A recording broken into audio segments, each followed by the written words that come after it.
I got broads in Atlanta, just to lean the family. Credit cards in the scammers, hitting the licks in the van. Legacies. Bonjour à toutes et à tous, c'est Monster et aujourd'hui on se retrouve dans le débrief de ma première exploration urbaine.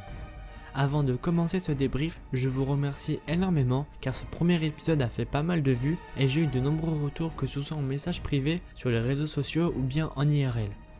Bien évidemment, si vous n'avez pas vu ce premier épisode, je vous invite à aller le voir, le lien se trouve en description. Cette exploration s'est déroulée en 2 étapes.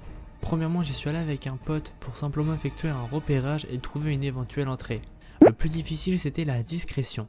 En effet, cette piscine abandonnée est reliée directement à la nouvelle piscine qui est fréquentée tous les jours. Pour vous donner un ordre d'idée, le système de chaufferie des bassins de la piscine actuellement ouverte se trouve dans l'ancienne piscine à quelques mètres de la chaufferie de la piscine abandonnée.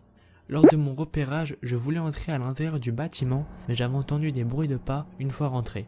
Alors mon pote et moi avons décidé de quitter les lieux car tout simplement on n'était que 2. Lors de la deuxième étape, j'étais accompagné de 5 personnes, dont mon pote qui avait un réflexe, et ce qui a permis d'avoir de nombreux clichés qui alimenteront ce commentary. Nous étions plus sereins. Bien évidemment, nous n'avons rien dégradé dans ce lieu qui était déjà dégradé par les casseurs. Malheureusement, nous n'étions pas seuls sur les lieux. D'autres urbexeurs étaient présents, mais cela n'a pas réellement affecté notre exploration. Maintenant, parlons de l'histoire de ce lieu, car des piscines abandonnées ne courent pas les rues. Cette piscine a été ouverte en 1989 et a été fermée en 1991.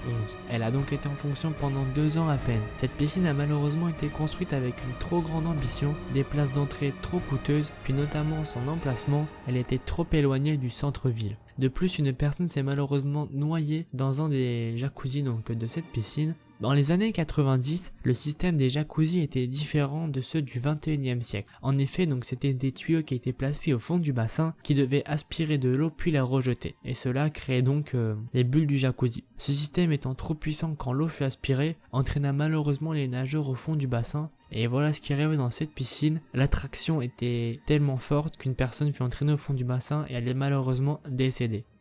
Ce débrief est maintenant fini, sachez qu'il y aura d'autres épisodes qui seront commentés cette fois-ci, et qu'il y aura encore des vidéos urbex mais je ne sais pas quand. Sur ce, c'était Monster et peace.